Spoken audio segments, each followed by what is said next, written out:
I think in 30 seconds or 1 minute, we're going to have the report from the parallel sessions, one from Maxime Leblanc, and the other one from Jérôme Perrault. So I don't know if Maxime of Jérôme, okay, it's up to you. I think you have a mic. The mic is on, I think so, yeah. Translators are online, yeah. Always ready to. Go for it. Good. Hi, everyone. My name is Maxime Leblanc. I'm the Director of European Affairs for the Sport and Citizenship think tank, and also a partner in this EMoCS project. So I've been tasked with telling you what I heard during this first roundtable for those of you who were in the other one. So thanks to the European Federation of Company Sport for the Trust in doing this little exercise. I just wanted to start with something that I did not hear during the roundtable and was actually happy about it. I did not hear for an hour the word happiness. We heard about well-being, about health, about taking care of the employees. A lot of the debates in France and in Europe actually today are towards happiness and the injunction to happiness. This is not the task of a company, of an enterprise, to take care of the happiness of their employees. They're tasked with security, with health, and with well-being. This is what we heard during an hour. And it was a very good debate in that regard. We talked about diversity and how to trigger sport and activate sport as a diversity mechanism, diversity tool. All panelists agreed that diversity is a challenge for society, also for companies, and also for sport, that companies can be a force to manage diversity of their staff through sport, but that it works only when sport and physical activity is triggered in the right way. In some EU member states, there's some regulations or self-regulations. For example, in Germany, there is a diversity charter with a lot of principles, but it's up to the companies to make this live and to put that on the field with their employees. So when used right, sport and physical activity can truly be a tool at the service of management, human resources, and a good atmosphere within the companies. But then it needs to be integrated in the strategy, in the governance of every company. It's not something, it's not about putting a ping pong table or a basketball net in some of the corners of the company. There has to be a strategy, communication, explaining why, and from a human resources perspective, it has to be integrated as a strong element of the company.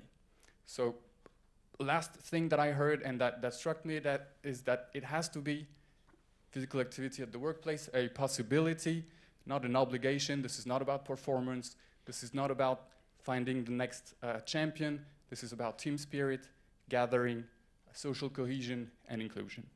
These are some of the lessons of the roundtable very quickly. Sounds good, thank you. Jérôme? Second report? Sorry? You should be happy too. Good afternoon, everyone. My name is Jérôme Perrault. I'm with the Federation of the European Sporting Goods Industry, representing companies like Adidas, Nike, Puma. Today I was in the panel on being active, being productive. I heard many very interesting things, and I'll try to be very, very short. And actually, I also heard one interesting thing is that, you know, despite the fact that we talk about physical activity and sport at work, we always talk about it sitting down. So we had an inspiring person, Professor Ullmann, who stood up during his presentation. So I invite anybody who feels like standing up, I see the back row already does, to stand up during my presentation. I would say that there are a couple of things that stood out generally. The first thing when we heard from a company that already implements this, such as Randstad, is that we should not try to reinvent the wheel. We should take into consideration what exists already and try to focus on not happiness, but the joy and inspiration. We also discussed about ideas and measures of how companies can do this. So they have to foster the joy in taking part, the engagement of bosses and managers as role models, because they need to believe in it themselves before the employees actually also believe in it. And we also heard that whenever we speak about sport, And actually, we had a very interesting debate about the semantics, because we always talk about sport at the workplace, but it should be rather physical activity, because actually physical activity is really what keeps you healthy throughout your entire life. You can be a professional athlete doing sports, but not specifically be a healthy person in the end. We have some examples of previous tennis players that ended up pretty badly. But anyway, this should be taken into the consideration of a holistic approach. So there's not only physical activity for the well-being of employers, it's part of a holistic thing. We should, consider different points, such as the financial well-being, the emotional well-being, the social and inclusive well-being, but of course also physical activity, which is related to health and thus to good sleep, to food, to lower stress and to an active lifestyle. We also discussed about some of the tools, such as training about values, brochures, website, workshops, everything that can inspire, but do not go for campaigns or mottos. You need to be engaged and active with your employees if you want to make a change within your company. Of course, we had a lot of data that was always going into the same sense. An active organization is doing better economically, and an active employee is doing better in his life, in his career, but also from a healthy standpoint. So we also heard that the current issue is that sport at the workplace, physical activity at the workplace, is actually a very recent trend. And despite the fact that there are two places where you are almost your entire life, meaning school and work, the local authorities are only focusing actually on the school setting, and sport at the workplace, physical activity of the workplace, is very low in the list of priorities of national and local policies. So there is obviously a lot of awareness raising to be done to change that situation. And I think that was about it.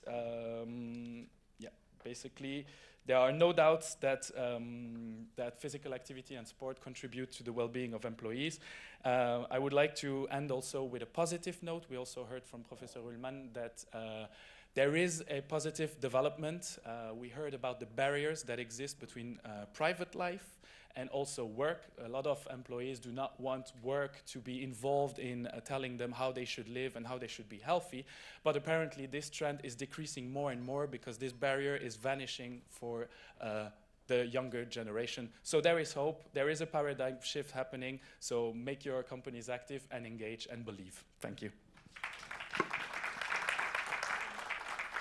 So I think I would like to thank very much, Maxime and Jérôme, being able to present these reports a couple of minutes after the end of the two roundtables.